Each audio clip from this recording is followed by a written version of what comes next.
Welcome to this short video on how to use an exclamation mark, which is one of the punctuation marks which features on the audit. So an exclamation mark can add emotion, excitement, or potentially some impact to your written sentences.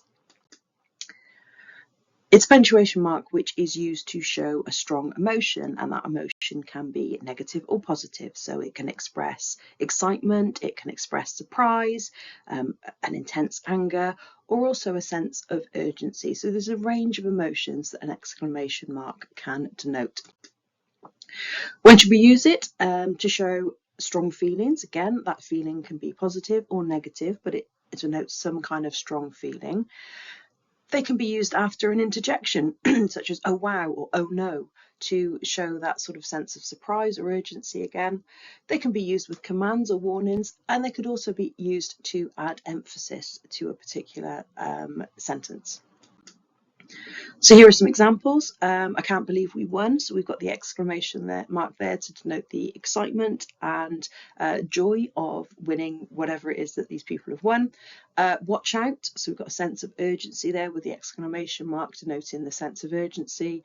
And so in summary, an exclamation mark will show some sense of emotion or urgency.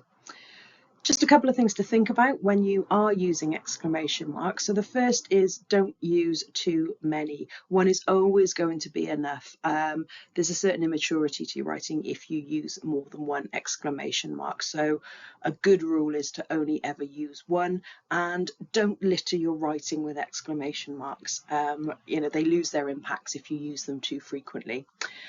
You should also avoid them in formal writing unless strictly necessary. So perhaps in your assignments, be very, very careful with the use of exclamation marks because it's not a very formal punctuation mark to use. And a good rule to kind of remember is to use it to express and not to shout. So that's amazing sense of excitement and joy in that first one. But then in that second one, you're kind of shouting, and there again is that sort of sense of immaturity about that second one. So remember, only ever use one and try to avoid it in formal writing unless it's strictly necessary.